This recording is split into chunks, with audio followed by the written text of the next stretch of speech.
I'm very thankful to the Gurdwara committee who've welcomed me today and welcomed the opportunity for us to sit and do vichar and do katha in English about some of the beautiful message of Guru Granth Sahib Ji. That alone is a big step. That alone is a very progressive step. Because I've been very blessed for a number of years to be invited to Gurdwaras and do some of the work that I've been doing. And still one of the interesting pieces of feedback that I get is people saying that prachar should only ever be done in Punjabi. And I find that a very interesting concept, because if we look at just the basic fact that Guru Granth Sahib Ji itself isn't written in one language, Guru Granth Sahib Ji is written with one script called Gurmukhi, but it's written in many languages. We have Persian and Farsi and Old Hindi and Punjabi and many other languages in Guru Granth Sahib Ji. So when the Guru speaks many languages, why can't we do prachar of the Guru's prachar of the Guru's wisdom in many languages? So I'm very thankful today to the Sangat and to the committee for inviting me. The last few days I was fortunate enough to spend in Bangkok, to sit with the Sangat and understand some of the issues that they were facing. And one of the most interesting concerns of that Sangat are the same concerns that we see shared all over the world. And the concerns are that while so much of the Sangat around the world are dedicated to Gurbani, we still have people saying that I've been doing Path for years, I've been doing Japji Sahib every morning, but I don't understand what it means.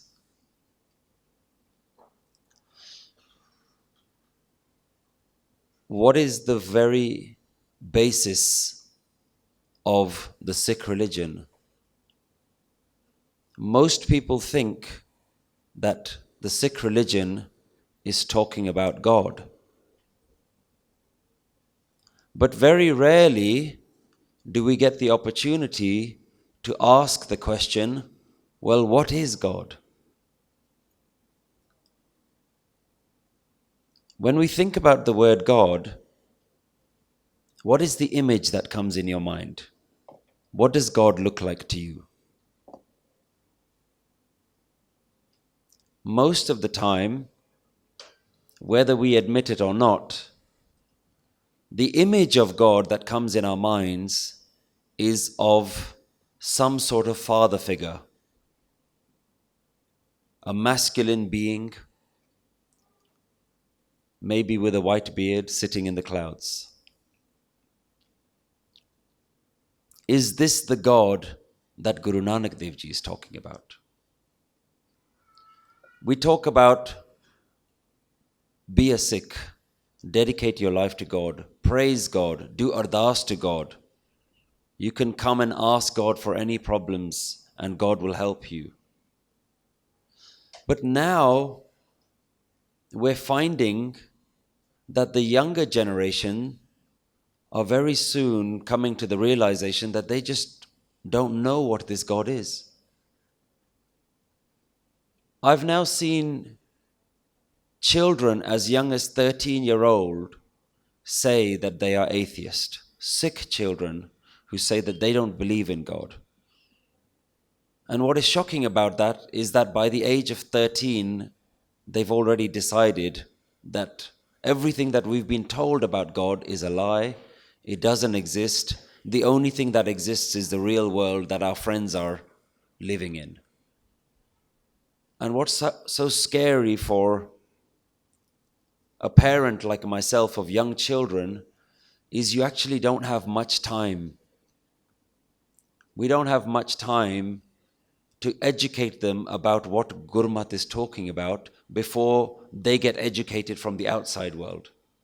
And the outside world convinces them that the religion that you've been following is all made up,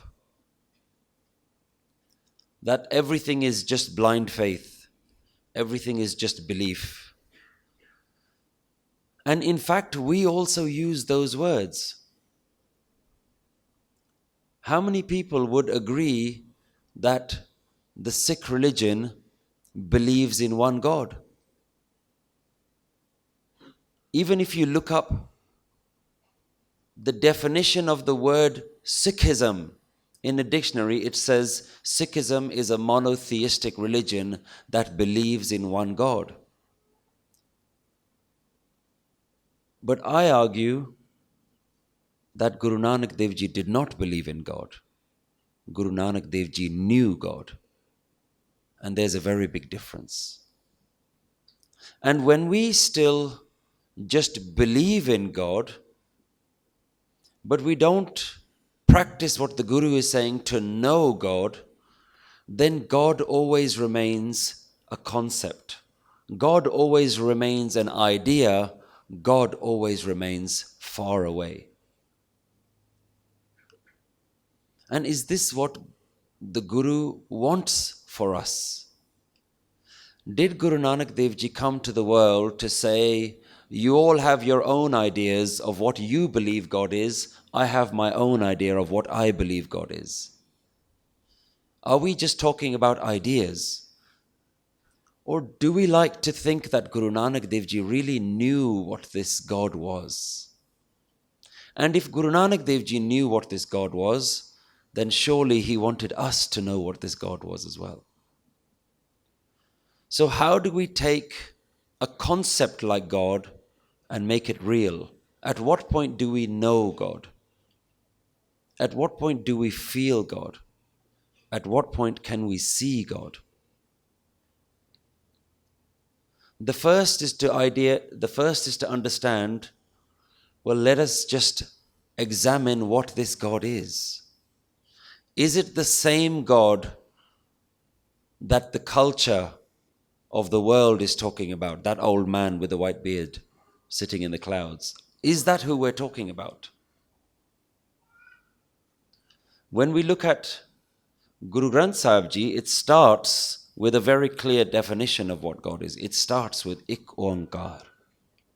But when we look at the translations of Ik Onkar, it says there is one God.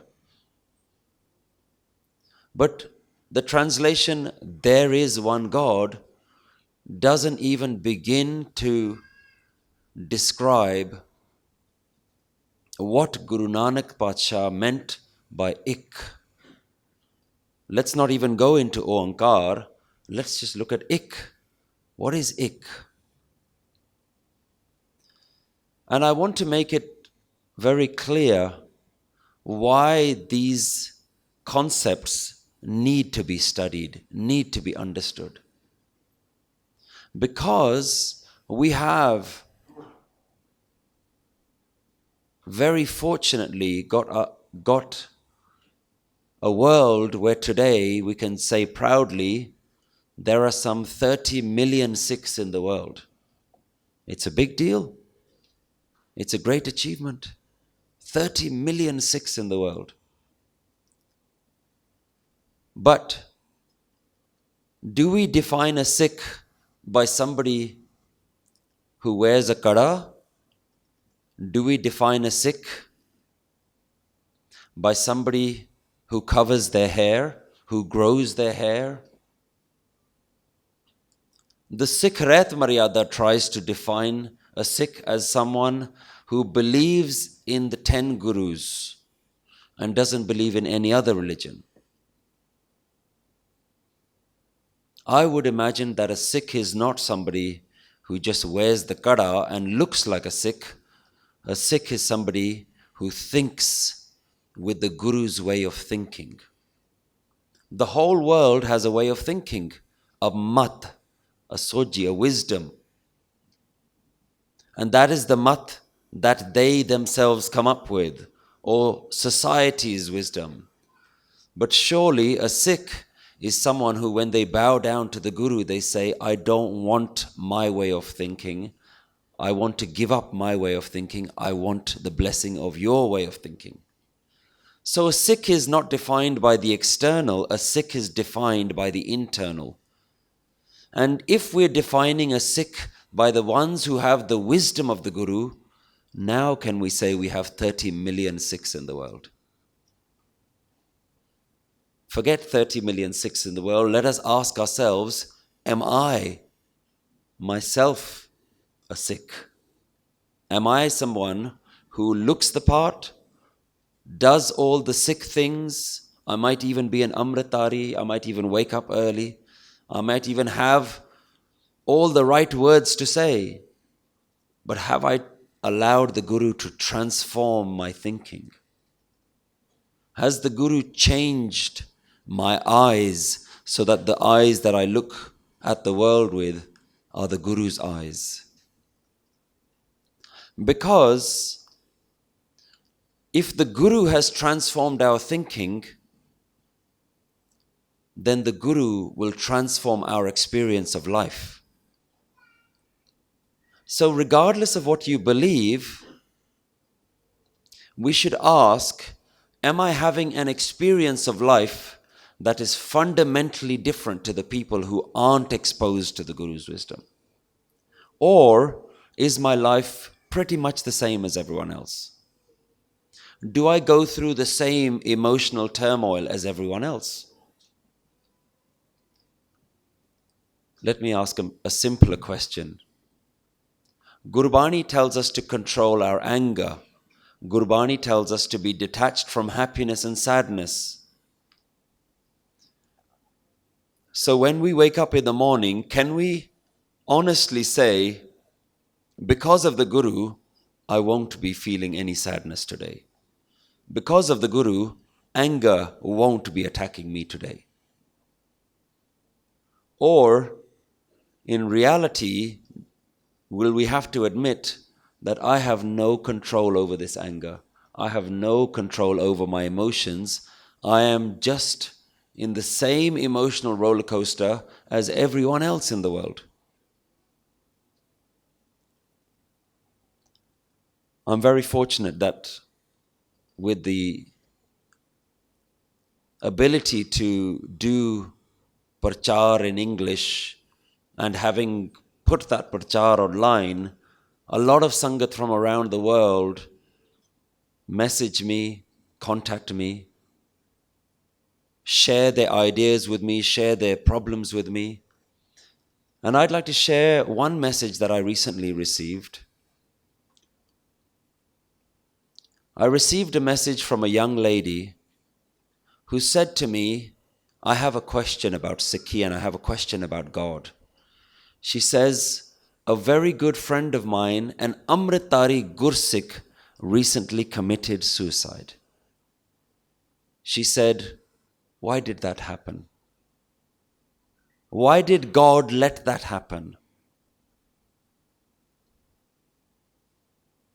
If we are truly students of the Guru, then the Guru should have transformed our experience of life by now. If we've allowed the Guru to transform our thinking. So, this message brought up two questions for me. One, why are we, if we are claiming to be Amritaris, still going through all of this emotional turmoil? Why hasn't being committed to the Guru, reading the Bani of the Guru every day, doing Kirtan of the Guru, surrounding ourselves with the Sangat of the Guru, why are we still going through such emotional turmoil, such sadness, such difficulties, so much conflict in life, that some Amritaris, unfortunately, are in such a deep emotional state that they even give up their life? Why should that happen? Because we've defined an Amritari as a person who does all the Amritari things. They wake up, they do the Amritari prayers, they wear the Amritari clothes, They look and they speak like an Amritari. They sound like an Amritari.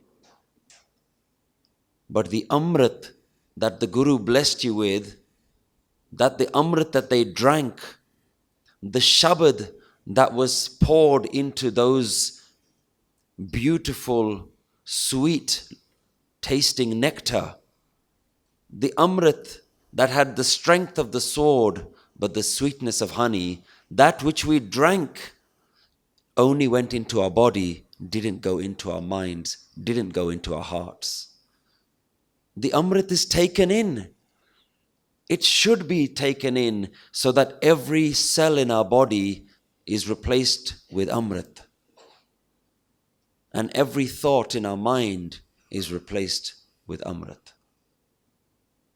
And if that isn't what is happening, even slowly, then are you really an Amritari?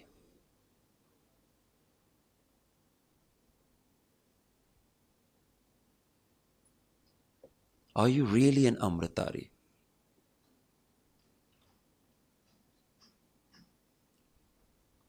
Guru defines what an Amritari is. Chim chim varse Amrit tara, sun sun pive, Gur Shabad vichara. The Shabad, the wisdom, has to go into our vichar. The thinking has to become of Amrit.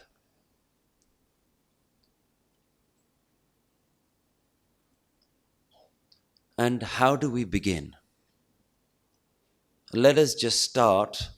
Vaheguru, I thought the quote might be wrong. Man pive sun shabad bichara. I apologize to the Sangat. Man pive. The mind has to drink the Amrit. Thank you, Guruji, for correcting me. You see, one thing I always ask the Sangat to do is please don't assume that when somebody sits on stage that they are a Gyani. The Guru is the only Gyani. The Guru is the one with the real Gyan. We're all able to make mistakes.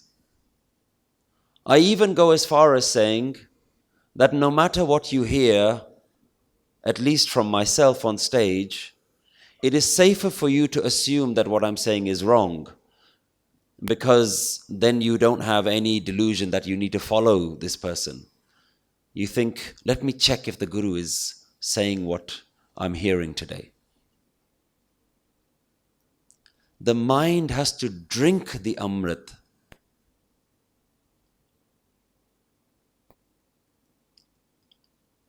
So, if we are to start on this journey, we cannot assume that what the Guru is saying, we understand. We have to really go deep into that understanding. And that understanding starts and ends with ik. I like to use the example that when I was young, I used to like going to the mathematics lessons, because my teacher would give me a mathematics textbook and all the problems would be in there, all the questions would be in there. But when I looked at the back pages, the answer to all those questions were also there. But the teacher would never be happy if they asked me, how do you do this problem? How do you solve this problem? And I just look at the back and look at the answer. The teacher would always say, no, you have to show you're working out. You have to show that you've understood the answer. Guru Nanak Padshah does something very similar, but Guru Nanak Padshah starts with the answer. And the answer to every question in Gurmat always comes down to ik. The truth of the matter is, the whole of Gurmat wisdom has been summarized most beautifully and so intelligently into one single digit. The whole of Gurmat wisdom is there. The answer is ik. Then Guru Granth Sahib Ji carries on to explain to our minds, how do you get to this understanding? What does this mean? The Guru is helping us work this complex solution out. So, ik is a concept that we shouldn't skip over. Even in a lot of baniya, in a lot of hukamnama that we hear in the Gurdwara, it begins with Ikunkar Satgur Prasad, or even Ikunkar Satnam Kartapurak all the way to Gur Prasad. What that means is what Guruji is going to talk about is a katha of ik. But we usually skip past that, Ikunkar, Satgur Prasad, Ragasa, Ragtanasri, and we start reading the Shabad. Like that's just the title or the introduction. No, that is what the Guru is doing katha on. That is what the Guru is doing an explanation on ik, oneness. So if you will allow me, I'd like to share some understanding that the Guru has shared with me on what ik means. Ik means that everything in the whole entire creation is one thing. You know, if we look at this darbar, we may look around and we may see so many different faces. We may say there are 100 women and 100 men. But the Gurmat wisdom would say that there aren't 200 people sitting here.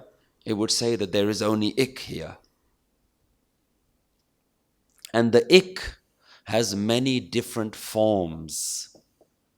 One ik, oneness, that looks like many different things.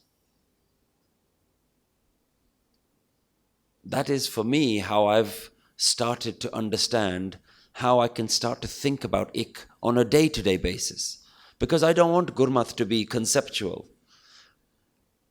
At least in my life, I would like to feel the ik, to know the ik, to be able to see the ik. And Guru helps us with that. The Guru actively encourages us to look at everything as not multiple different things, but in reality just one thing.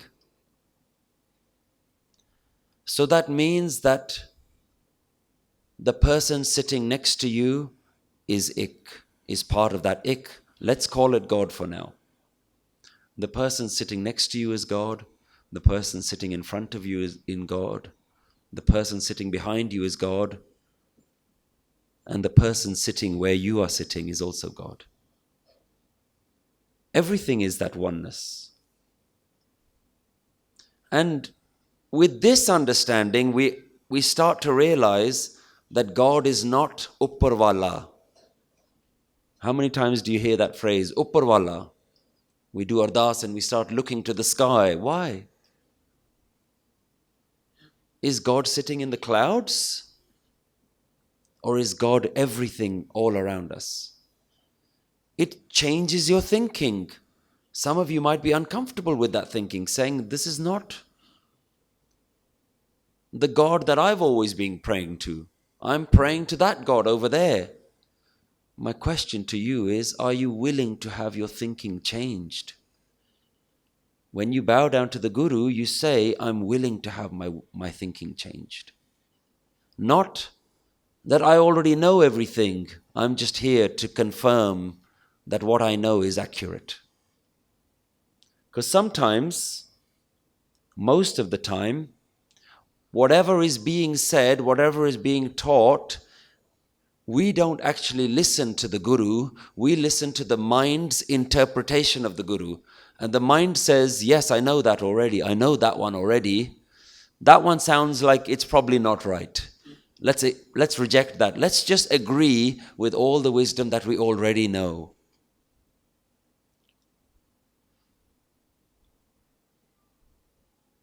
Sometimes you might even think, why do all the Shabads sound the same? Why are they always saying the same thing? It's always talking about Paramatma, Mera Sahib, Naam. The same concepts keep coming up all the time. The same concepts keep coming up because Guruji knows that our mind keeps rejecting this one fundamental concept. And Guruji is so loving, so nurturing that Guruji doesn't give up on us. Guru keeps explaining. That no, you haven't quite understood it yet. Let me give you a different Shabad. Let me give you a new example. So the oneness is the thing that is everywhere. It is inside you. It is outside you. We even hear it in the Lama. Antar bahar har prab eko. Inside me and outside me is that Waheguru, that oneness, that har, that prab, that eko. It is inside me and it is outside me. In fact, it is everything. There is nothing outside of this oneness. So that makes this God in the sky disappear. Are you happy for that God in the sky to disappear? Because it challenges, well, who do I do ardas to? Who can I ask for when I want to say, God, my business is not going well, or I need a new job, or I need to pass my exams? I can ask that God. But how do I ask the God that's sitting right here inside me? But Guruji even challenges you doing the ardas, asking for all these things. Bin bolya sab kich jaanda, kis aage kiche ardas? Who are you doing ardas to? The one that already knows what you're going to say before you say it? Before you've said it, it already knows. Why? Because it's already here. Before the thought has actually happened, it knows because it is the generator of that thought. That oneness is the one that put that thought inside you in the first place. That I want this or I want that. Who are you doing ardas to? Certainly not that God up there in the clouds. It really challenges our thinking. Can I have a God that is so close? If God is so close, then it knows all the bad thoughts that I'm thinking. I'm not comfortable with God being that close. I'm comfortable with God being a little bit far away, that I can pretend like I'm a good person. I can pretend like I'm an Amritari. I can pretend like I'm a Gursik. Because we can look like a Gursik and everyone else can even give us a pat on the back. You know, some people, when they are living their old lifestyle, maybe cutting their hair, maybe drinking and smoking and all these sorts of things, when they stop doing all those things and maybe they start growing their hair, they make the mistake of saying, I used to be a manmukh, now I'm a gurmukh. Just by stopping and doing a few things, I've become a gurmukh. But if you study Gurbani and you study the words that the Guru has used, the praise of a gurmukh, the praise of a gursik, you might say, I can never be that person. I'm not even worthy of calling myself a Sikh, let alone a gursik, because the Guru clarifies what the definition of a Sikh is. I'm not even a Sikh yet. So the external doesn't make me a gurmukh, even though everybody around me might be patting me on the back and saying, Shabash, you've become a gurmukh. But the definition of a gurmukh has to come from the Guru as well. So are we really allowing the Sikh mat to enter into our mind? And the Sikh mat, the Guru's mat, starts with ik. And if we don't do any vichar on ik, then everything else that you read in Guru Granth Sahib Ji will be talking about that God in the sky. That Upparwala. Not the one that is everywhere. So how does Gurbani explain to us that this God isn't far away? Sometimes you might have heard this analogy that Sikhi, or the journey of a Sikh, is like a drop of water trying to return back to the ocean. Have you ever heard that analogy? Like the drop of water is far away from the ocean, and the drop of water has got lost, and it's trying to find its way back. And in the same way, we have also got lost, and we're also trying to find our way back to merge with the oneness. This analogy is actually incorrect. Because the drop of water, if that represents us, then Gurbani says that the drop of water has never left the ocean. You are in the ocean. You have never been separate from the ocean. You are in the ocean. You just don't know you're in the ocean. Let's see if Gurbani talks like this. Guru Nanak Dev Ji has a shabad on Ang number 878. And Guruji says, Sagar meh boond, boond meh sagar, kavan bujhe bid jane.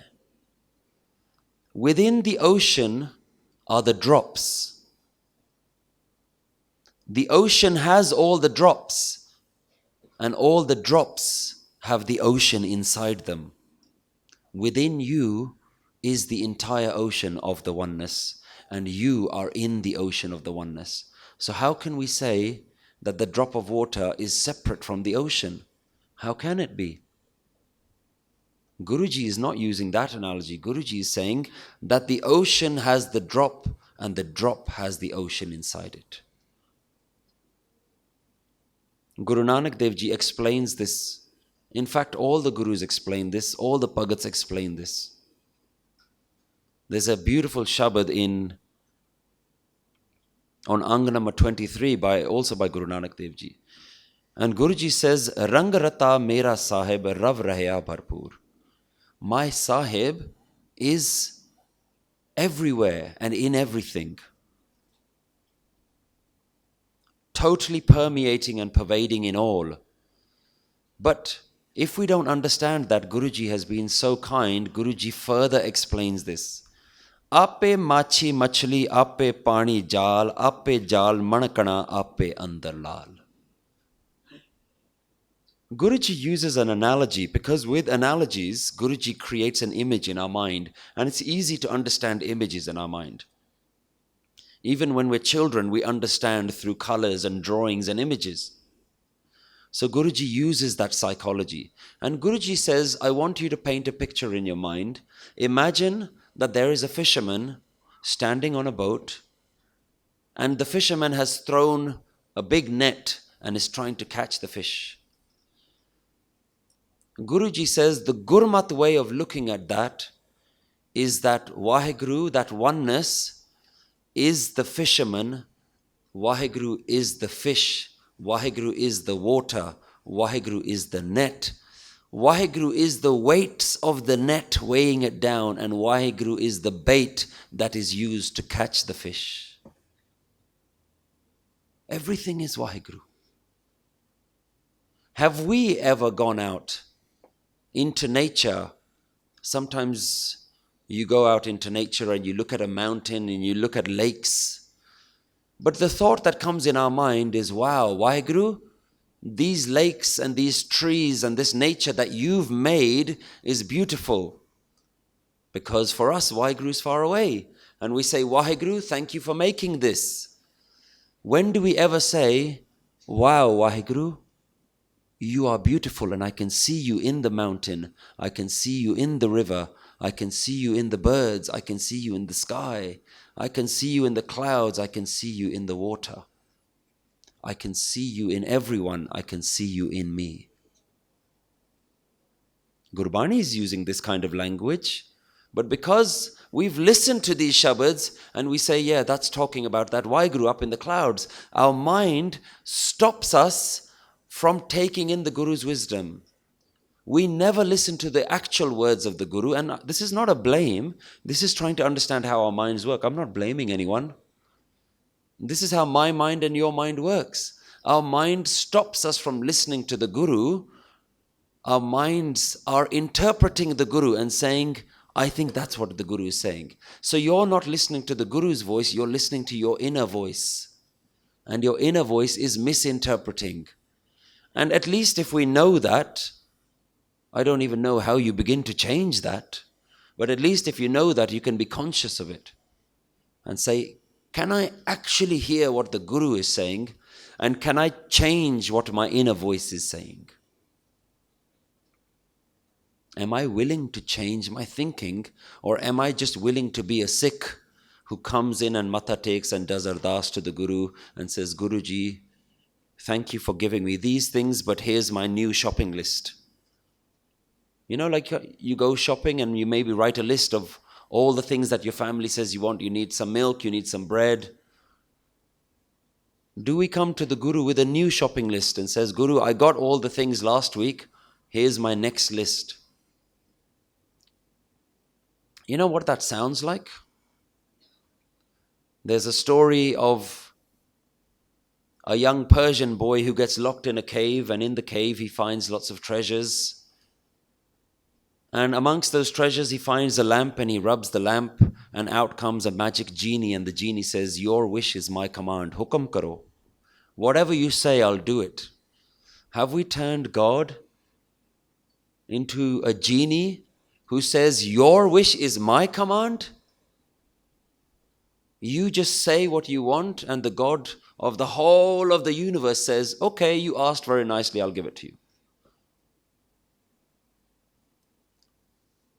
Is Guru Granth Sahib Ji just a magic lamp that we bow down and then the God comes and we can ask whatever we want?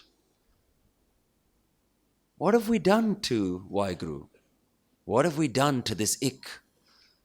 We've done what helps us selfishly. We've created an image of God that helps us selfishly because we can ask for selfish things. But Sikhi isn't the path of asking for things. Sikhi isn't the path of getting things. In order to understand the Guru's wisdom, you have to give. You have to give yourself. You have to give your mind. Tan, man, dhan, sab saump gur ko. Hukam maniye paiye. Hukam maniho Guru kera. Give your mind, give your body, give everything that you have to the Guru. And accept what the Guru is actually saying, not what you think the Guru is saying. Very difficult, huh? All this time we think we're actually listening to the Guru, but maybe we haven't been. You have to be willing to change your thoughts, and the Guru is saying that you are not separate from God. Let's take this water analogy further. The analogy of the drop. Guruji has already said, you are the water, you are the fish. We are like the drop of water that's in the ocean. That means we are in God and God is in us. Bhagat Namdev Ji goes even further. Bhagat Ji says on Ang 485, Ek anek byapak purak jat dekhon tat soi. The oneness looks like many different things. It is one thing, but it has many different forms. In Jap Sahib, we also see the same thing. Ek hai, anek hai, fir ek hai. It is looking like many, but is really just one. Bhagat Namdev Ji also says the same thing. Ek anek byapak purak. In the one and in the many, that same one being is in all of them. Jat dekhon tat soi. Wherever I look, I can see it. These are the words of the people who have understood this. They've practiced it.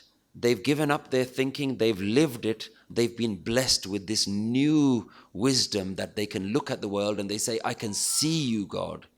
I can see the one God in all the different forms. Why can't we see it?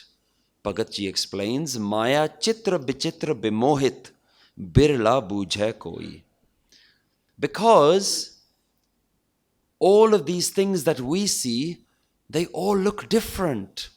They all have different colors, different shape, different forms. And all of this differences is very captivating and very confusing. It's a very wonderful distraction in front of us. And because of that, we look at everything and we put labels. We put the labels man, woman,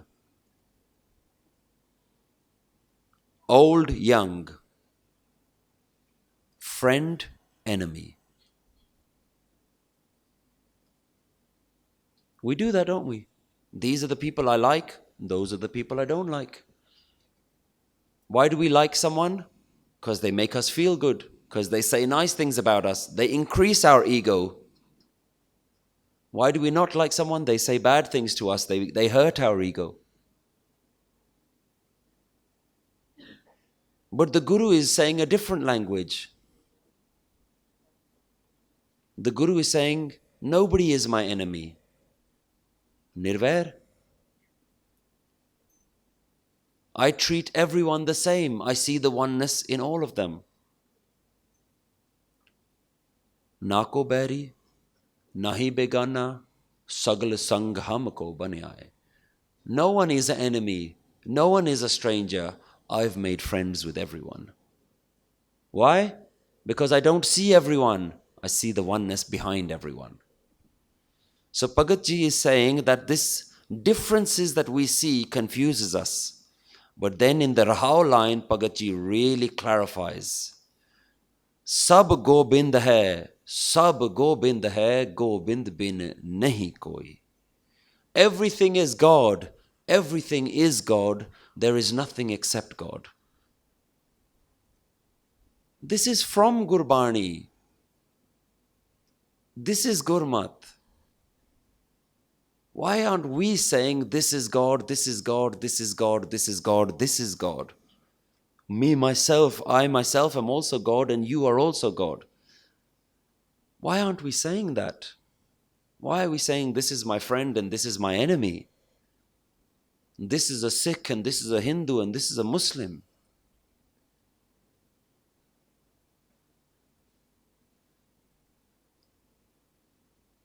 What is the wisdom that we have in our mind? Is it Gurmat? Is it the Guru's mat? Bhagat Ji takes this water analogy that we've been talking about. Jal tarang ar fen bud buddha jal te pin nahi hoi. The waves of the water, if you go to the beach, you see the ocean, you see the waves crashing. Bhagat Ji uses that analogy, the waves crashing, the white bubbles, and the water itself are not different from each other. They're all the same thing. That means that you and me are all part of the ocean. And our life is like a wave. How long does a wave last? Just a couple of seconds. Do you ever look at the wave and say, that wave is different to the ocean? No. We say they are the waves of the ocean. So why do we say that we are different from God? We are of God. The wave comes up, and imagine the wave says, where's the ocean? We're born, and we say, where's God? The wave doesn't understand that it is the ocean. The human doesn't understand that it is God.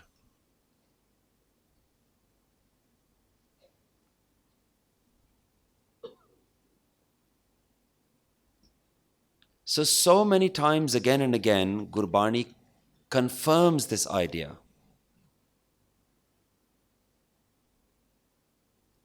And beautifully you can see that this same analogy of the waves, the water, the drops continues from the Bhagats, from the Gurus. Even in Guru Gobind Singh Ji's Bani, the same analogy appears. In Akal Ustat, we also see exactly the same analogy.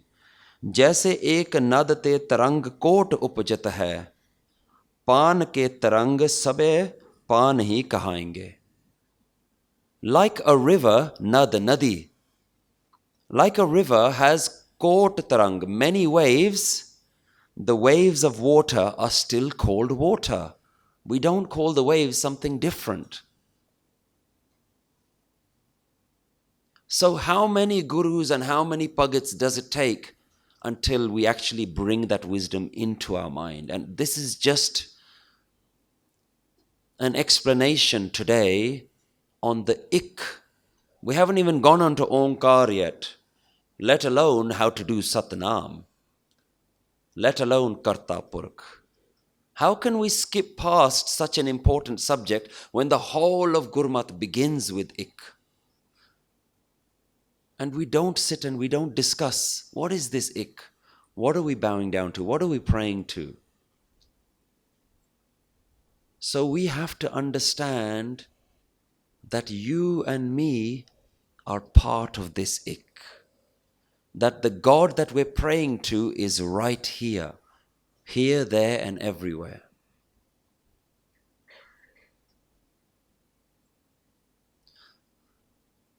But what does that mean?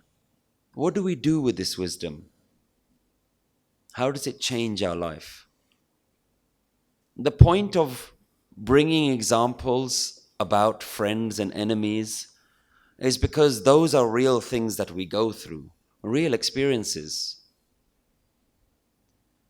Even if we bow down to the Guru and we say, okay, I accept everything is God, can you accept that all the people that you don't like are God? You say, how can they be God?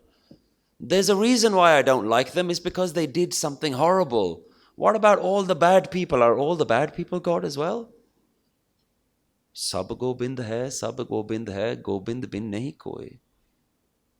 That's a very difficult lesson to learn, because we like to think that Mr. God, the one with the white beard in the clouds, he's only doing all the good stuff.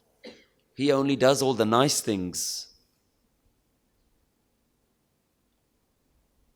And that way of thinking allows us to have enemies. This way of thinking doesn't allow us to have enemies. And that's very difficult. You're not allowed to like someone and you're not allowed to dislike someone if you call yourself a Sikh of the Guru. You're not allowed to have enemies. You have to see everyone as the same thing. And that hurts our ego. We say, oh, I thought there was good people in the world and I thought there were really bad people in the world. Yes, there are. But they're all part of the ik. And this answers an important question that we always hear. If there is a God, why does he let bad things happen? That kind of question is still talking about that kind of God, the God that's far away. If there is a God, why does he let bad things happen? But if we are still using this word God, we're still talking about this Mr. God character. We're still thinking about that. And as long as we're using the word God, we're confusing ourselves. Because if you say, I believe in God, what you're really saying is, I believe in that guy. And then if I ask you, where is that God? You say, I don't know, he's far away, I've never seen him. So maybe, in order to understand this ik concept, maybe we need to drop the word God, because the God is that guy. Let's use simpler words that help us understand this complex message of Gurbani. If we say that what we're really talking about, this ik, this oneness, isn't about God, but is about life, can we say that life is everywhere? You'll say, yeah, life is everywhere. Even if there's no one in the room, there's life in the room. Yes, life is everywhere. Life is out in space. Life is near. If I ask you, is life inside you? You'll say, yes. Am I inside life? Yes. Is the life that's inside you the same as the life that's inside everyone else? You'll say, yes. Let's use another word. Let's use the word universe. Is the universe everywhere? Yes. Is the universe right here? Yes. Are you in the universe? Yes. Is the universe inside you? Yes. Is the universe that is inside you the same as the universe that's inside you? Yes. You'll say, where is the universe? You'll say, it's right here. It's everywhere. But if I ask you, where is God? You say, are you part of God? Is God inside you? You'll say, oh, I don't know. I've never really seen that God. You see, use of language changes. So the very first word that has been translated in all of our English translations of Guru Granth Sahib Ji, saying Ik Onkar, there is one God, that very first translation itself is wrong. Then how are we going to understand the rest of Guru Granth Sahib Ji? And this is not any attack on the amazing Gursikhs that have dedicated their lives to try and translate Guru Granth Sahib Ji. It's not an attack on them. Think what a great seva this is to have read the whole of Guru Granth Sahib Ji, to have spent so much time trying to process and think about it. So I always encourage people, if you don't understand Gurmukhi, if you don't understand the original words, use the translations. They're quite good. But you can't get stuck with those translations, because with translations you lose something. Gurbani is a unique language in its own right. So this God that we're talking about has confused us. Gurbani is talking about Ik, Sab Gobind hai. So if we understand that Ik is really what we're talking about, it changes everything. It changes the way we look at the world. It changes the way we understand ourselves. And we start to lose a bit of ourselves. We say, so what? I'm not me. Am I not an individual? Am I not unique? No, you're not. That's called Haumai. I am important. Gurbani says that's what you have to drop. If you want to know what this God is, get rid of the Haumai. If you're on a spiritual journey and somebody asks you, why are you a Sikh? You'll say, I am a Sikh. I am a yogi. I am a Hindu. I am a Muslim because I am trying to find God. Who's trying to find God?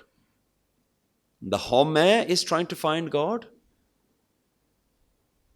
If I am is trying to find God, then I am will never find God. Because as long as you exist, God cannot exist. As long as you exist, God will never be a reality for you. Is this Gurmat? Jab hum hote, tab tu nahi. As long as I exist, I couldn't see you. I had no understanding of you. Ab tu hi, main nahi. Now that I know what you are, I've disappeared. You have to disappear. If I am is looking for God, I am can't find God, I am has to disappear, and when you get rid of I am, all that is left is God. If I am is trying to find God, I am can't find God, I am has to just try to get rid of I am. The path of Gurmat is not for you to find God, the path of Gurmat is for you to delete yourself. To erase your understanding that I am here, and to take on the understanding that God is here and God is everywhere, and everywhere that I look, there is God. Who is looking then? God is looking at God. Who is doing Nitnem in the morning? God is doing God's Nitnem. Who is doing the Naam Simran? A lot of the time we think Naam Simran is I am calling God. We've made Naam Simran God calling.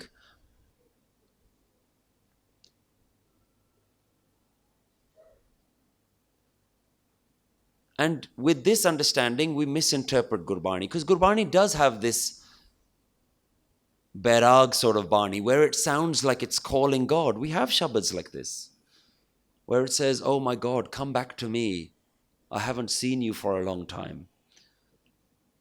But That isn't the faraway God, that is the mind talking to the inner God. Come back, I can't see you anymore, because for a moment I may have seen you, for a moment I may have understood that I am God, but as soon as I walked out of the darbar, the I am came back. So the question is, when you walk out of the darbar today, who is going to be walking out? Are you going to be walking out? Or have you given yourself here? Have you cut the I am and said, I am leaving the I am here? I am walked into the darbar,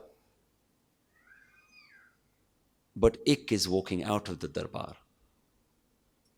Because Guru Nanak Dev Ji says, if you want to walk on this path, you have to give something up. Don't come to the Guru with your shopping list and ask to take something away. Jo to prem khilan ka chao, sir tar tali gali meri aao. You have to drop the head. And Guru Gobind Singh Ji also asked for a head. It's the same message.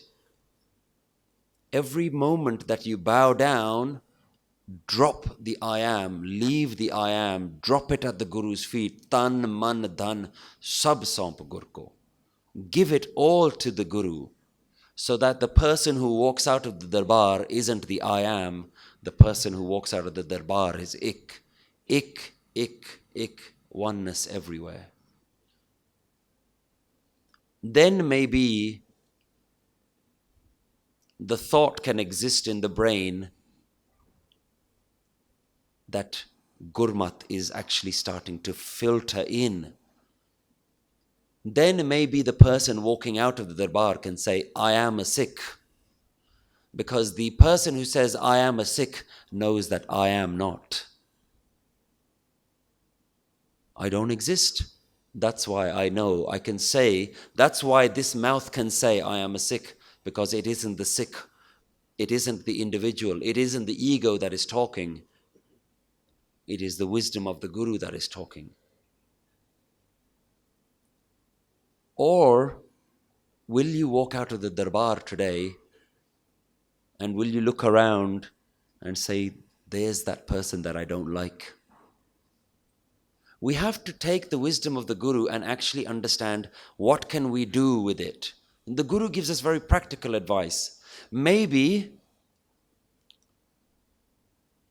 when you see a person who in the past you might have said, I don't like, maybe you may now matha take that person and say, Sab kich tu hai mere pyare. I'm not looking at my enemy, I'm seeing my beloved.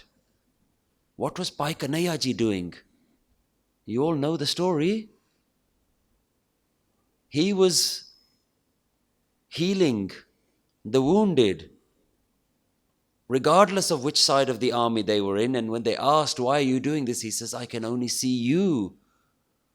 I can't see who is a friend and who is an enemy. Gurmat. Bhai Kanhaiya ji was blessed with this understanding. Will you drop your old understanding today? Because, Sangat ji, you don't know if you're going to be blessed with the opportunity to come back tomorrow. You don't know if you have a tomorrow. So drop your I am today, now. It's not easy.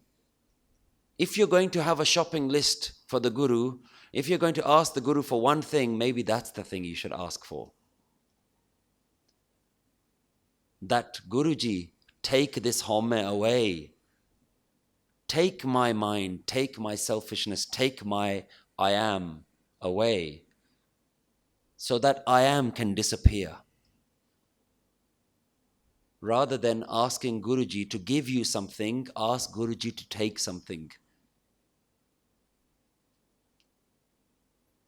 So there is so much more vichar that we can sit and do on just ik, the first digit of Guru Granth Sahib Ji. Now we understand when Gurbani is saying that the Granth is an ocean of wisdom. This is really an ocean. But you can't ever take the whole ocean home with you. You just have to drown into the ocean. You have to disappear in the ocean. So I hope that This has been beneficial. This is my first day in Malaysia. And if you would like to learn more of this kind of vichar, I'm not saying I'm right, but I'm saying this kind of vichar is useful. Maybe there are things that I haven't understood. That's what vichar means. We share, we talk. There will be opportunities.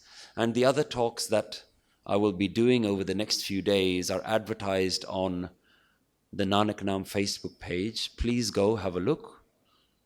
See if this is something that sounds like it might be Gurmat, if it agrees with your mind. And then also there are hundreds of videos on the Nanak Naam YouTube channel. The work that I'm doing started as a YouTube channel. Please have a look. I've been very fortunate that I've been blessed with the ability to translate the whole of Japji Sahib, do katha of the entire Japji Sahib through the angle of ik. Maybe we need to learn a different way of understanding Japji Sahib rather than just quickly trying to finish it every morning. So if this sounds like this is something that is useful to you, I encourage you, please go online, subscribe to the YouTube channels, the Facebook pages. You'll get notices when new videos come out. You'll get to see when other kathas are happening. And even if you can't join us in person, hopefully we will try our best with the help of the Sevadars here to live stream them. So even when you're sitting at home or in your offices, you can get some of this vichar that we're doing today. So I'm really thankful to yourself for allowing this kind of vichar to be done. I'm thankful to the Gurdwara for allowing English prachar to be done. Please do more prachar in more languages. Do prachar in the Malay language. Do prachar in Chinese. Do prachar in French, in Spanish. Understand the wisdom of the Guru so that we can help the whole world and show the whole world this really is the Jagat Guru, the Guru, the wisdom that helps everyone. If this was happening, there would be no wars, there would be no enemies, because Gurbani really is the wisdom in this age of darkness. So please forgive me for my mistakes. I know I made mistakes. So, Pulla Chokani Kima, and I hope to join you again soon. Waheguru Ji Ka Khalsa, Waheguru Ji Ki Fateh.